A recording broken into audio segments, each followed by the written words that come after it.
karena sebagai ibu rumah tangga ya, kita itu ada yang nanggung ya.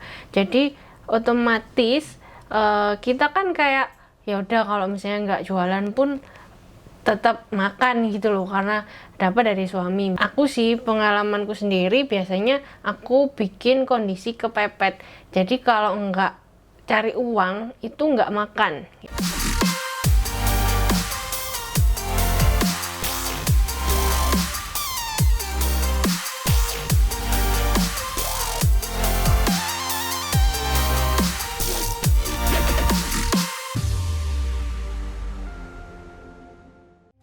Video ini dipersembahkan oleh momikreatif.com, jualan online yang bikin kamu makin kreatif. Halo teman-teman, kembali lagi sama Vina Febriana di sini. Kali ini saya mau membahas tentang gimana sih cara ngilangin rasa males. Nah, jadi kan kemarin-kemarin saya sempat ngajarin tips-tips bisnis nih di video saya yang sebelum-sebelumnya, di postingan-postingan saya juga. Nah, kemudian teman-teman ada yang tanya, nah oke nih, udah tahu gimana caranya bikin konten, udah tahu nih kalau ternyata market itu butuh konten. Nah, terus masalah utama sekarang adalah gimana caranya ngilangin malas. Nah, aku rasa ini masalah hampir semua orang ya, karena saya sendiri juga begitu. Saya itu termasuk tipe orang yang mood-moodan. Jadi kadang kalau pas mood gitu bikin konten bisa banyak, tapi kalau pas nggak mood itu bisa sebulan 2 bulan nggak bikin konten. Nah, itu yang bikin kadang itu bikin bisnis itu stuck di situ karena mood-moodan. Jadi otomatis dapatnya juga sesuai sama moodnya gitu. Pas mood ya dapatnya banyak, pas nggak mood dapatnya sedikit gitu. Nah, tapi kan kita kepengen nih terus mood, itu gimana caranya? Nah, ini aku sharing berdasarkan pengalamanku sendiri ya. Jadi kalau misalnya kita sering malas, sering mood-moodan, kadang rajin kadang enggak, itu biasanya itu ada 3 hal. Nah, yang pertama itu bisa jadi kita kurang motivasi. Nah, yang kedua bisa jadi kita nggak punya goal. Nah, yang ketiga bisa jadi itu kita nggak ada punishment-nya. Jadi otomatis karena nggak ada 3 ini, ya jadi kita nggak ada yang bikin kita punya kewajiban untuk melakukan itu gitu loh. Nggak ada yang bisa nge-push kita buat ngelakuin itu.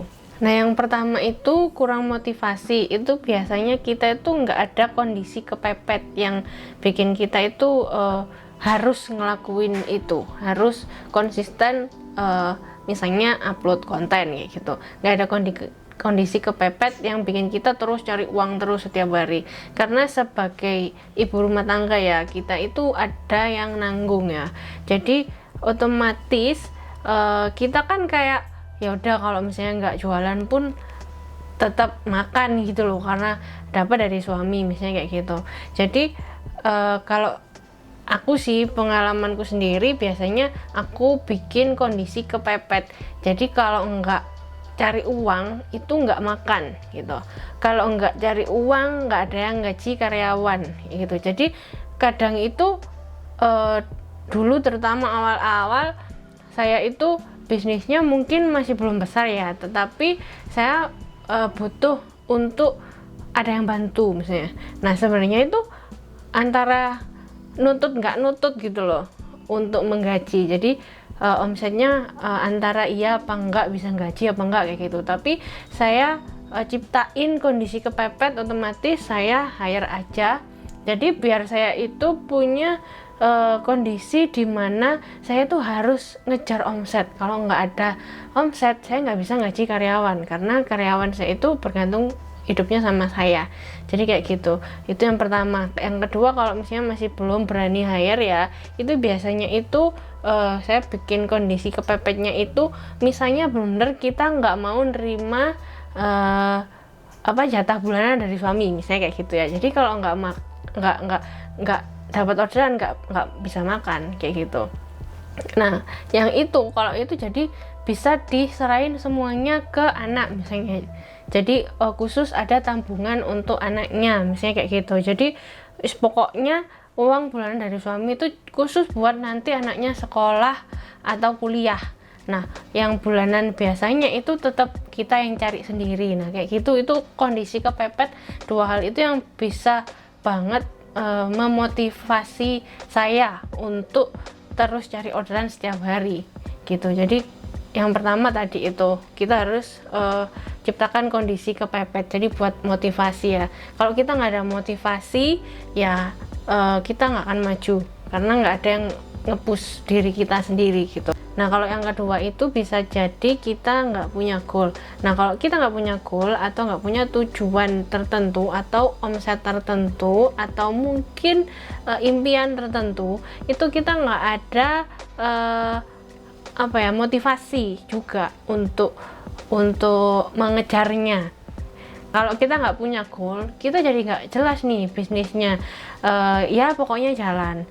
Hari ini ada orderan ya udah, besok nggak ada ya udah kayak gitu.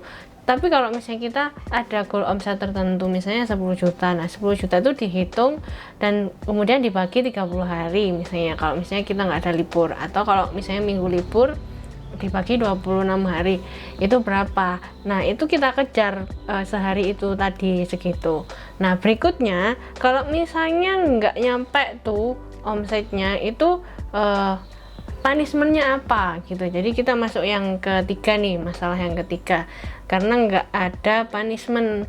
Nah, kalau misalnya kita nggak mencapai omset, punishmentnya apa gitu. Kalau selama kita nggak ada punishment, itu juga sama, kita akan malas juga, nggak ada semangatnya untuk nguber setoran gitu loh. Nah, jadi 3 itu tadi tips dari saya gimana caranya biar nggak malas. Nah, jadi tergantung juga dari tipe teman-teman ya. Jadi kalau misalnya teman-teman tuh kan orang tuh ada 2 tipe, ada yang tipe pain, ada yang tipe gain. Kalau yang tipe pain itu dia itu baru action atau baru melakukan hal itu ketika ada sesuatu hal yang buat dia menderita atau dia merasakan kesakitan tertentu gitu. Jadi itu cocoknya kalau pakai punishment. Jadi ketika nggak nyampe omset tertentu, punishmentnya apa? Punishmentnya itu bisa jadi misalnya kita punya sesuatu hal yang berharga atau mungkin uang, sejumlah uang atau gimana, itu kita berikan ke orang yang kita tuh nggak ikhlas ngasihnya kayak gitu. Jadi itu punishment yang benar-benar kerasa banget, bakalan kita itu berusaha biar nggak ngelakuin itu, karena dia itu salah satu orang yang kita nggak suka. Misalnya orang yang ngutang ke kita tapi nggak bayar, misalnya kayak gitu. Nah, punishmentnya itu misalnya kita ngumpulin uang untuk dia, misalnya kayak gitu. Kalau misalnya kita nggak nyampe omset tertentu tadi itu, nah kira-kira ikhlas nggak kita gitu loh. Nah, kalau nggak ikhlas, nah makanya kita harus ngejar omset itu sampai nyampe gitu. Jadi harus ada punishmentnya. Itu kalau misalnya tipe pain ya, itu salah satu contoh punishmentnya.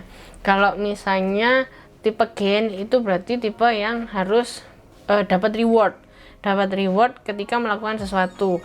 Jadi kalau teman-teman tipenya yang gain itu kalau misalnya nyampe omset tertentu dapat reward apa gitu. Jadi misalnya kepengen beli gadget baru, kalau nyampe omset 100 juta misalnya per bulan. Nah, kalau nggak nyampe itu nggak boleh beli gadget baru tadi itu gitu. Nah, otomatis karena kita ini kebayang-bayangkan pengen gadgetnya baru, nah kita harus ngejar itu tadi biar dapat reward gadget baru tadi itu. Nah, itu kira-kira beberapa tips dari saya. Misalnya dengan cara yang tadi itu masih belum mempan nih, apalagi nih yang perlu kita lakuin. Nah, ini step terakhir nih kalau misalnya nggak mempan. Kalau misalnya kita masih ada rasa males nih, walaupun udah ada punishment atau udah ada reward misalnya gitu, tapi tetap ada masa-masa males. Nah, kita pakai teknik logic versus emotion gitu. Nah, buat teman-teman ingat-ingat nih, kalau yang namanya logic sama emotion, logik itu nggak pernah menang ya. Jadi ini kita pakai cara berpikir otak kita nih. Otak kita itu kalau mikir antara dua hal sekaligus, logic sama emotion, logic itu nggak bakalan menang. Yang menang adalah emotion.